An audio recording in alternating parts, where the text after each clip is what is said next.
السلام عليكم ورحمة الله وبركاته، طلابي وحبايب قلبي واخواتي الصغيرين، طلاب سنة أولى ثانوي في كل مكان في مصر.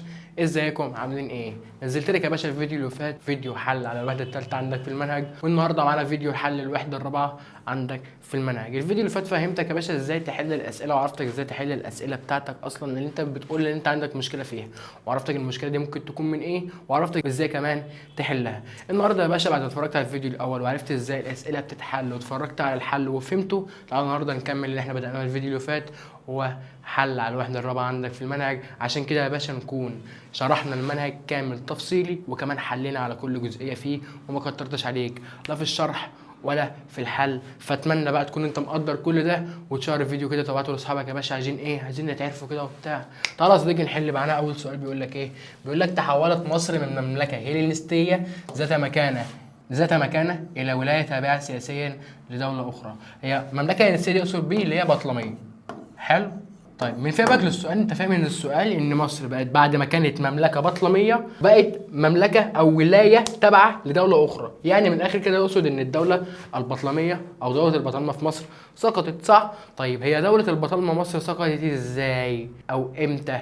قال لك والله في المعركه اللي كانت بين عمنا ماركوس انطونيوس واوكتافيوس. طيب المعركه دي كان اسمها ايه؟ معركه اكتيوم البحريه. عشان بعد معركه اكتيوم البحريه صديقي مصر هتبقى تابعه للرومان بعد ما كليوباترا هتنتحر. حلو الكلام؟ حلو الكلام. طيب نخش بعد كده في السؤال اللي بعده. ادى التنوع الجغرافي لبلاد اليونان الى ايه؟ تنوع جغرافي يعني في ايه؟ عندك قال لك والله في جبال، في انهار، في سهول، في بحار. قال لك والله انا شارحها لك في درس اليونان برضو. معنى كلمه تنوع جغرافي اللي انت تشتغل شغلانات كتير.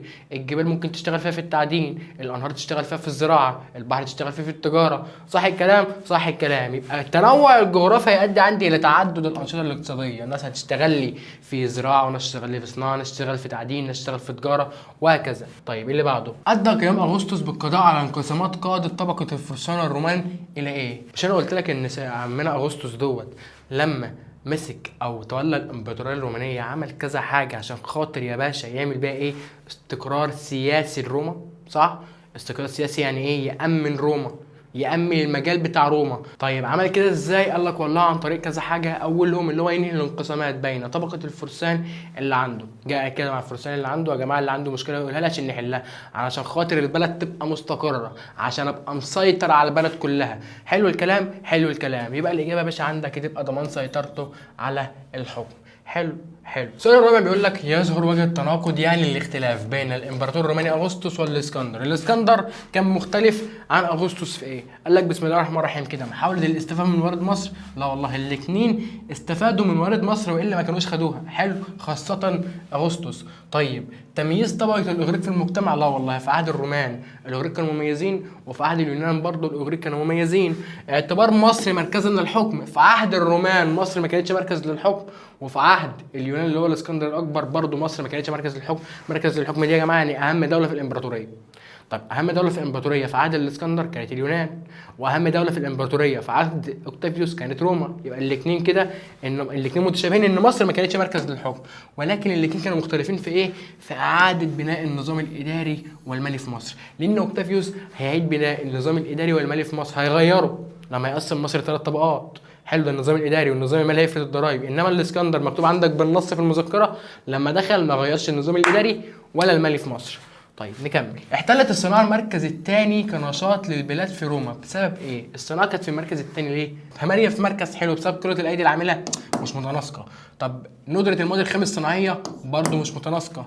الاهتمام بالتوسعات والحروب، يعني انت بتتوسع وبتحارب هتكون فاضي انك تصنع اصلا، برضه مش متناسقه. الاجابه يا باشا عندك بالاستبعاد هتبقى النشاط الاقتصادي للاشراف. شوف حتى لو انت مش فاهم معنى كلمه النشاط الاقتصادي للاشراف ده ايه، ممكن بالاستبعاد دفع لك من السؤال تستبعد الاجابات اللي غلط وتختار الاخيره اللي انت ما فهمتهاش اللي هي تبقى الصح.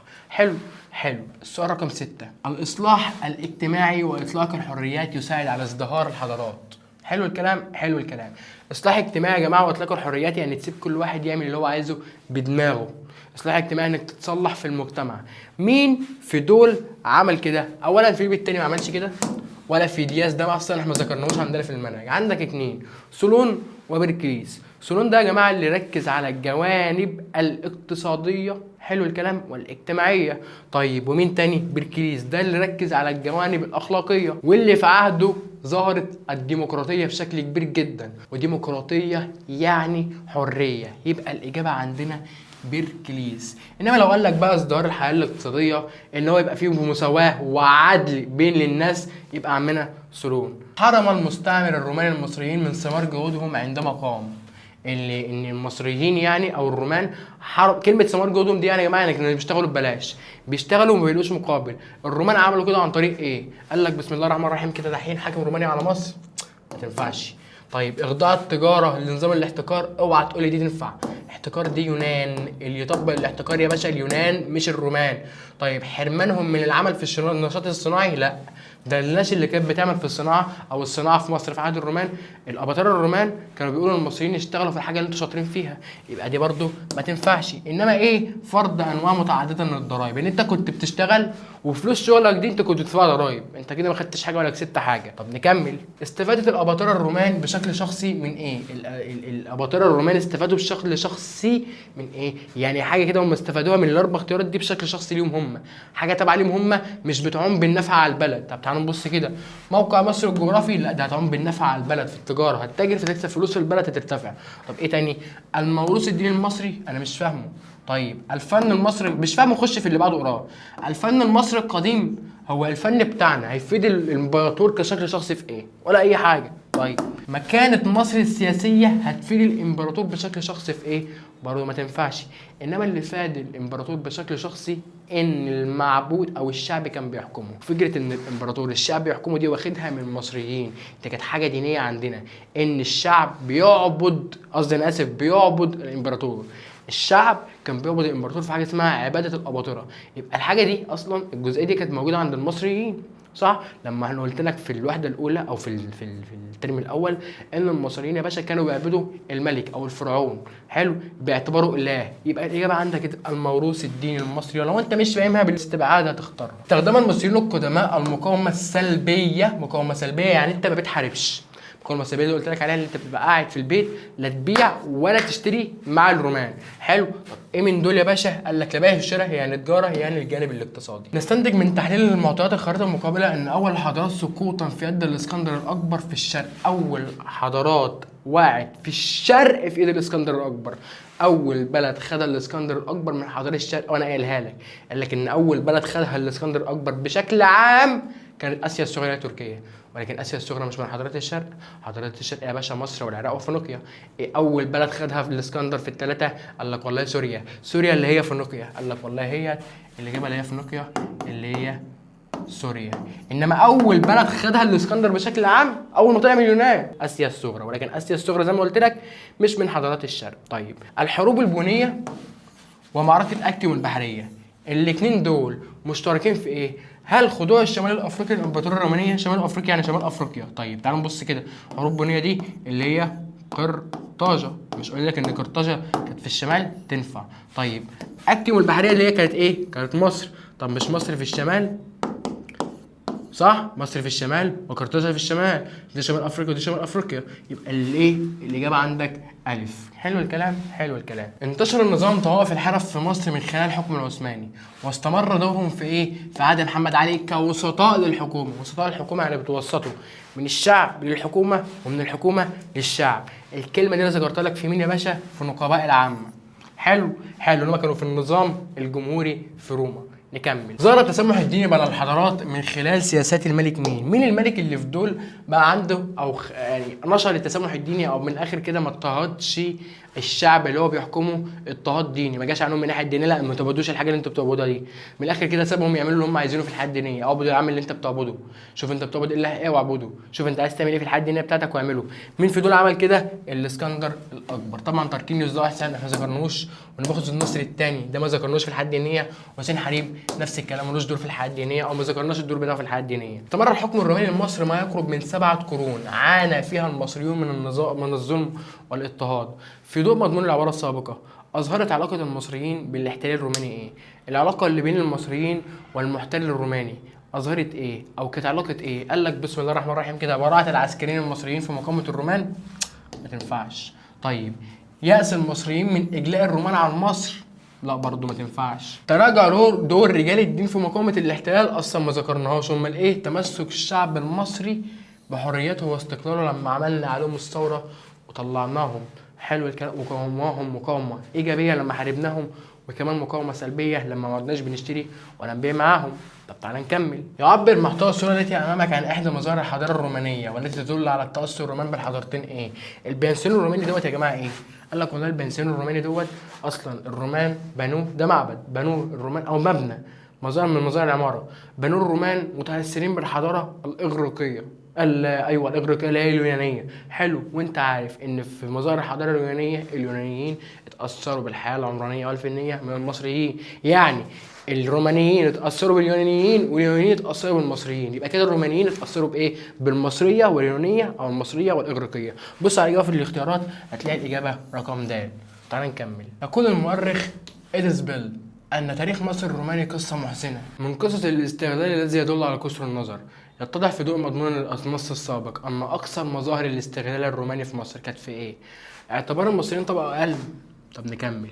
سيطرة الرومان على التجارة ملهاش علاقة. طيب اعتبار مصر أرض مصر ملك الإمبراطور؟ لا برضه ما كانتش موجودة أصلا. الضرائب المفروضة على المصريين دي أكتر حاجة كانت ظلمانة كمصريين. اعتمدت روما على القمح الوارد من مصر بسبب ايه؟ قال لك والله العظيم روما كانت معتمدة على القمح الوارد من مصر بسبب تحقيق الامن الغذائي لروما. ان روما عايزه تكفي حاجه الشعب بتاعتها من الغذاء من القمح، فكانت بتاخده من مصر. الاجابه عندك جيم. يرجع سبب مجيء المواطنين الرومان لمصر خلال العصر الروماني الى رغبتهم في الاستفاده من ايه؟ قال لك والله ان مواطنين روما كانوا جايين مصر عشان يعملوا مشاريع ويستثمروا في مصر، لان مصر مليانه موارد، مصر مليانه خيرات. فالاجابه عندك هتبقى الف. طيب انما الاعمال المصرفيه دي اليهود. جميل جميل. طيب تتفق الحضاره اليونانيه القديمه مع الحضاره الفينيقيه في ايه؟ اليونان بيتفقوا مع الحضاره الفينيقيه لبلاد فينيقيا في ايه؟ قال لك والله ان بلاد اليونان كانت الحضاره بتاعتها او النشاط الاقتصادي بتاعها كان نشاط اقتصادي تجاري او معتمد على التجاره، ونفس الكلام كان في فينيقيا. يبقى طبيعه النشاط الاقتصادي. انما اليونان ما عملتش مستعمرات، وكمان ما انتقلتش الحضاره المصريه ليها عبر وسطاء. يعني كان في حد الحضاره المصريه مثلا يعني، او كان في وسيط بين اليونان ومصر. لا ده اليونان خدت من مصر على طول، وكذلك برضو فينيقيا خدت من مصر على طول. ما كانش في حد من فينيقيا لمصر او فينيقيا لليونان. معايا نستنتج من تحليل معطيات الخريطتين التاليتين اختلاف الامبراطوريه الرومانيه عن الامبراطور الاسكندر في اكبر في ايه؟ الامبراطوريه اللي عملها الاسكندر عكس او مختلف عن الامبراطوريه اللي عملها الرومان في ايه؟ قال لك والله لو جينا نبص كده وجينا نحلل الخريطه دي هنعرف ان الامبراطوريه بتاعت الاسكندر الاكبر ما امتدتش ناحيه الغرب، هنا وقفت هنا في الشرق، اخرها كان في الشرق.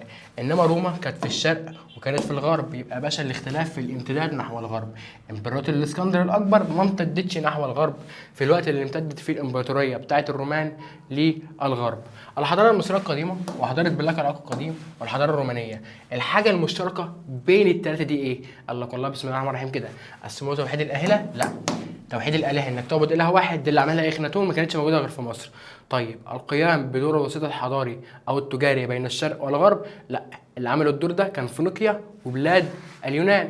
طيب النشاط الاقتصادي الرئيسي هي اللي تنفع، هي دي الاجابه اللي هي يا باشا الزراعه. انا قايل لك ان النشاط الاقتصادي الرئيسي في مصر الزراعه، في العراق الزراعه، في روما الزراعه. انتقلت عباده الالهه ايزيس الى بلاد الاغريق امتى؟ قال لك اثناء حكم كليوباترا السبعه. ده كان حكمها اصلا مش وقت كانت تتواصل فيه، كان وقت الحكم بتاع كليوباترا دوت كان كله بايظ. طيب في اوائل حكم البطالمه برضو لا. طيب اثناء وجود الاسكندر في مصر، لا الاجابه باشا قبل غزو الاسكندر لمصر. لان انا قايل لك ان قبل ما الاسكندر اصلا يجي مصر كان في تواصل ديني بيننا وبين بلاد اليونان، زي ما خدوا مننا فكره البعث والخلود خدوا مننا كمان عباده الالهه ايزيس. طيب تعالى نكمل. يدل انتخاب الملكين في سبارتا من اكبر اسرتين في المدينه على ان نظام الحكم كان ايه؟ قال لك بسم الله الرحمن الرحيم كده كان ديمقراطيا، يعني كان في حريه ما تنفعش. طب كان شعبيا، يعني انتخاب والناس كلها ينفع اللي هي تمسك من الحكم من اي حد كده من الشعب؟ برضه لا. امبراطوريا طبعا لا. الاجابه يا باشا تبقى ارستقراطيا، يعني من الطبقه الغنيه. يعني انا قايل لك ان كان الملكين في سبارتا كانوا من اغنى اسرتين في البلد. طبعا كلمه اغنى دي يعني طبقه ارستقراطيه. الارستقراطيين يا جماعه هم اغنى ناس في اليونان. طيب نتوقع خلو الكتاب الشهير الجغرافيا للاسترابون الذي سار مصر بين عامين 20 و 25 قبل الميلاد في الجزء 17 منه عن معلومات لمدينة مصرية، وهي ايه؟ يعني من الاخر كده مدينة من دول ما عاصرتش عمنا استرابون او جت بعد عمنا استرابون. نقراطيس يونانيه كانت موجوده اثناء عهده، والاسكندريه نفس الكلام، وبطلميس نفس الكلام، وانما الجديده ايه؟ كانت انطونيو بوليس. ليه؟ لان دي جت في عهد الامبراطور هرديان اللي كان في وقته كان موجود المسيحيه، واتعملت بعد الميلاد مش قبل الميلاد زي ما مذكور عندك. شفت السؤال عايز عيل بيفهم. طب نكمل، عندنا اخر سؤال. تمثل الصورة التي أمامك آخر ملوك البطالمة في مصر اللي هي كليوباترا السبعة. تقدر توصف لي كليوباترا السبعة بأنها إيه؟ حافظت على أملاك مصر الخارجية إكس.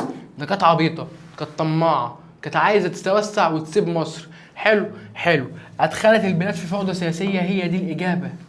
بسبب طمعها يا صديقي والجشع بتاعها، اللي كانت عايزه تمسك الحكم لوحدها، فراحت اتفقت مع ماركوس انطونيوس، وماركوس انطونيوس عين اتهزم من اوكتافيوس، ولما انهزم من اوكتافيوس مصر ضاعت من كليوباترا، وكليوباترا انتحرت وماتت. وبس كده يا صديقي نكون خلصنا الحصه بتاعتنا النهارده. اتمنى تكون تمام، واتمنى لو عندك اي سؤال انت حليته هنا سواء هنا او بره الفيديو من اي كتاب تاني تبعتولي، وان شاء الله انا احله معاك. ومش هنقف لحد هنا باذن الله. باذن الله محاضره ليله الامتحان هتكون كلها حل، وباذن الله تطلع منها مستفيد وتخش الامتحان يا باشا وتجيب الدرجه النهائيه. وبس كده يا صديقي، سلام.